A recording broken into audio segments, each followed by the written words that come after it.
I'm pretty excited about today's video. It's one that I've been planning for a little while. What I want to do is I want to share with you my learnings around hyperlapse, and I'm going to show you how I make a hyperlapse video. So what is a hyperlapse? A hyperlapse is kind of like a time lapse, but it incorporates camera movement into the final footage. Whereas a time lapse, you set your camera up and you set it to take a photo every 4 seconds, for example, and then you render those shots out into a video and it shows the passing of time. We're going to do a similar thing with the hyperlapse, except we're not setting an increment. What we're doing is we're taking a photo manually and then we're moving the camera by a certain amount, say a foot or 2 foot, and then we're taking another photo and doing that over and over again. And what that means is we can incorporate movement as well as showing the passing of time.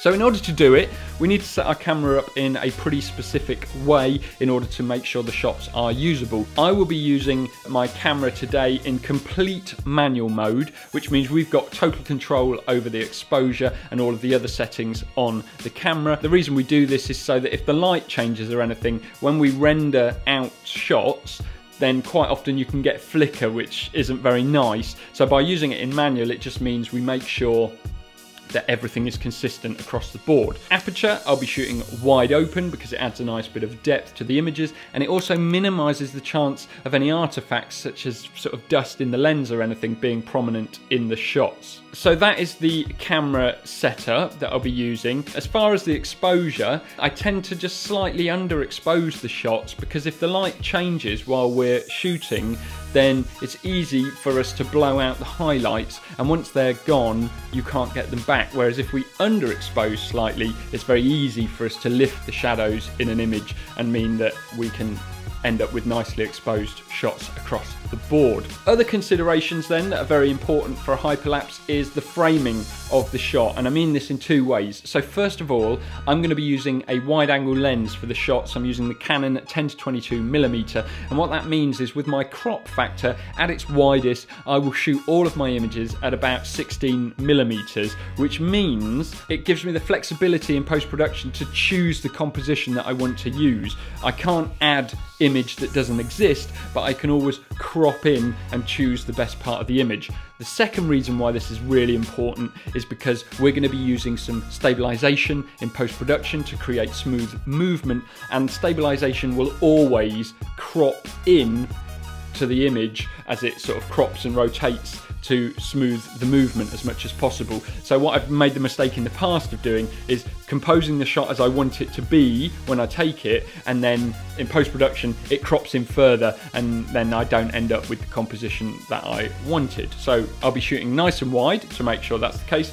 The other really important thing for hyperlapse is to choose something that you're going to focus on and get that particular thing in exactly the same place in every single shot. So when I look through the viewfinder of my camera, I've got the sort of diamond shaped focal points. I'll be choosing one of those and making sure that that focus point is exactly on the same spot for every single photo, and that will just help the stabilization and the smooth movement in post-production to be achieved. Whereas if it moves in every shot, you're going to end up, you know, creating a lot of work for yourself, and it probably won't work. So regarding the movement that we're going to do, we're going to go around the statue in a sort of square, so we cover all 4 sides of the statue, and I will be using my foot as the measure. So what I'll do is I'll take a picture and then I'll just move the monopod by 1 foot's length along and take another picture, and I'll work my way all the way around the statue like that. Let's get down there and see what we can make.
Woo! Man, is it windy out there today. So I've just got back from doing the photos for the hyperlapse, and now I'm going to get them onto my computer and show you how I process them into the finished hyperlapse video. First of all, I'm going to put them into Lightroom. I'm going to make some adjustments and then export the raw files as JPEGs, and then we'll be putting them into After Effects. So to begin with, we need to get the images off the camera. So I've already dumped them onto my desktop of my computer, and here we are in Lightroom. So I'm just going to import all of these. So that shouldn't take too long at all. Now you can see that we've got all of the images. In total, I ended up with 258 images. So I'm just going to grab one from the middle, like so, and we're going to go into develop mode. And then from here, we can start to make some tweaks to the look of the photo. So to begin with, I'm going to bring the exposure up a little bit. However, I don't want to go too over the top because some of the images might be much brighter and I'll be putting the same effects over every single image. From there, I like to use quite a lot of clarity, so I just find it makes the images look a lot nicer. So I'm going to boost that right up there, and then as a result of that, you do tend to lose a little bit of the sort of saturation by using the clarity. So I like to just pop the vibrance up a little bit like so. And then as far as the white balance is concerned, I shot it in cloudy, I think, but let's just see if I go into auto. Yeah, I think that's actually worked a little bit nicer, and it's just put a bit of a tint and just changed the temperature a little bit. Still think we can probably boost that clarity a touch more, like so, and probably still that vibrance a touch more as well. From there, maybe we will just see if we can boost the blues a little bit for the sky. Just a little bit, and maybe the greens because we've got that bit of grass. So that's quite nice. And then maybe we could just see what happens with the shadows. Yeah, I'll probably just boost those shadows a little bit, and I don't want to boost anything too much because, as I say, the exposure will differ across the images, but I might just boost those highlights a little bit like so. That's about it really. I might just drop the blacks a touch. There we go. So that's pretty much, I mean, I'm doing it pretty quickly now just for the video. I might spend a bit more time normally doing this, but that's pretty much, that's an improvement on where we were at before. So now I've made those adjustments, I can Command A to select all of the images, and then I can just say sync, and all of this stuff will come up here in the synchronize settings. I can say synchronize, and it will apply that to all of the other images. So from there, that's now applied all of those changes to every single image that we have got. And from here we can now, while they're still all selected, I'm going to export them as JPEGs. So if we just go up to File, Export, and then we're going to do to a specific folder. So let's choose that folder now, and we'll just say desktop, and we'll go to the folder I've already created, and we'll do new folder, exports, create that folder, and then we'll say choose. So I've created the folder, so we don't want to put them into a subfolder, and then we'll rename them to file name, let's do custom name sequence. So I can call them piece hyper, and then start the numbering at 1, and then we just want to have JPEG, relatively high quality. I'll put that up to 80, no resizing, nothing else on there. So now we hit export, and that's going to prepare that export and export all of those images to the folder that we want it to. So now that's it in Lightroom. We can take those JPEGs and we can put them into After Effects. So now we've got all of our images, and as you can see here, they're all in the folder as we exported them to, and they are numbered sequentially from 1 all the way up to 258. So now we need to stitch those together into our finished hyperlapse video. So what we're going to do is we are going to open After Effects and we're going to say File, New Project, and then within there we're going to do New Composition. We'll call it something relevant, and we want 1080, 24 frames per second. You can see the frame rate there set to 24. And then for this, I can't remember exactly how long the video is going to come out at now, but if we say 10 seconds, that should be fine. So we say OK to that. We've now got our composition all set up. So now we need to import the images. So if we say right click here, File,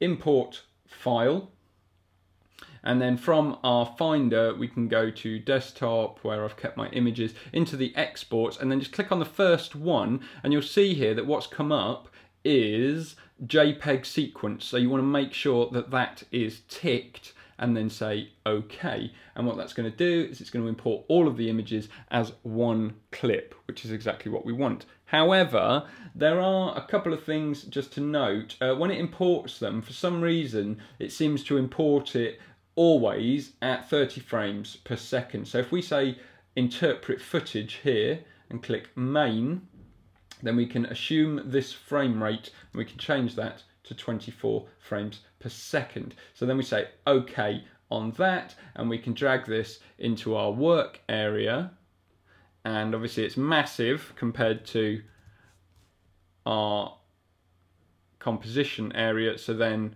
we can just shrink that down roughly to fit if we zoom in there. So that is essentially it to begin with. That is one way of doing it, and if we do a RAM preview now,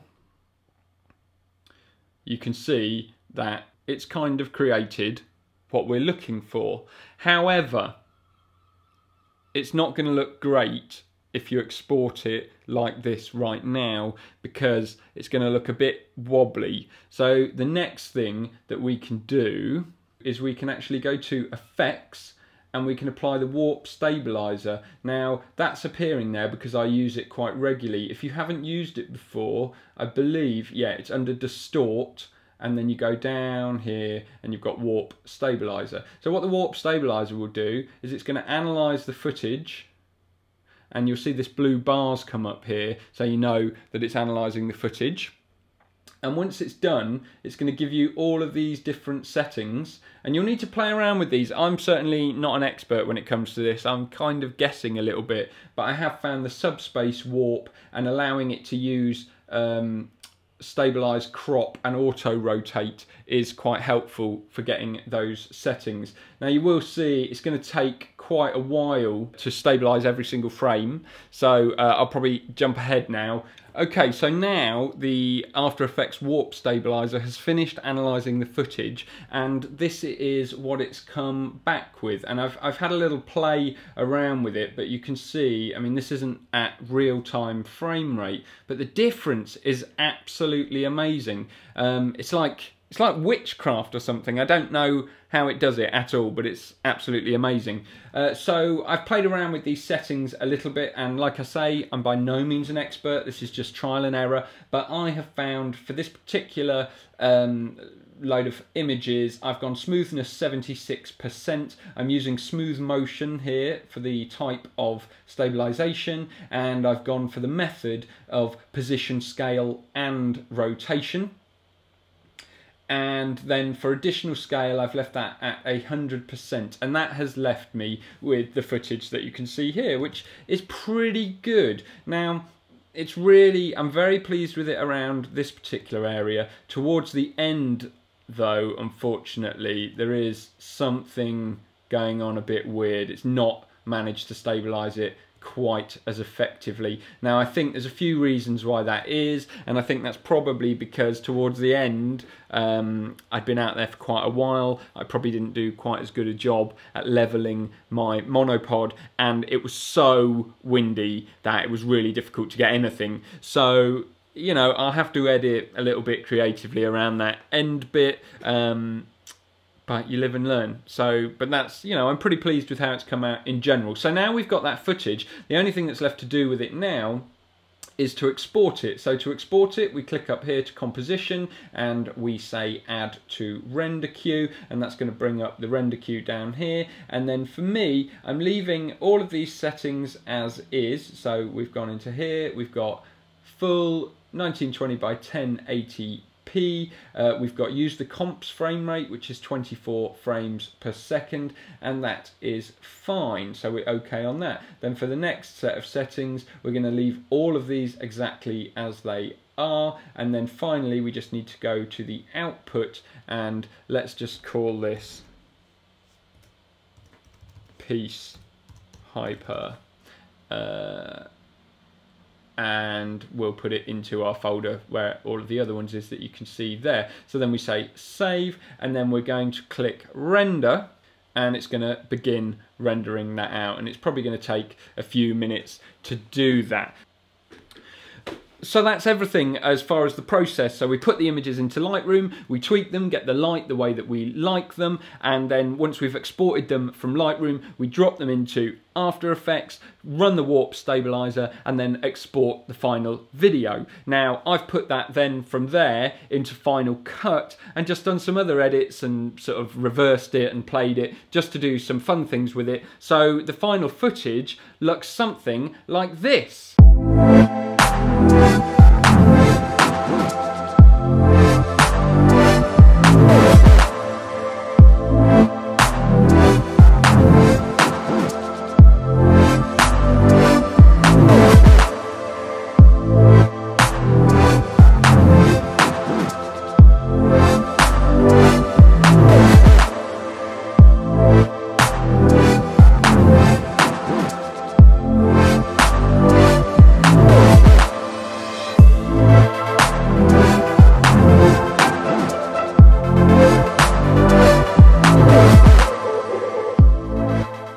So yeah, I'm really pleased with how that's come out. Definitely some lessons learned, definitely some things I could have done better, but if you haven't done a hyperlapse before, hopefully that has given you enough information that you could now go out, have a go, and hopefully you'll be able to create something as well. I hope you've enjoyed the video this week. It's been a lot of fun to make. If you liked the video, give it a little thumbs up, and subscribe to the channel if you liked it, and then you get notified when my next video comes out. That's everything for this week. Have a great week, and I'll see you next week.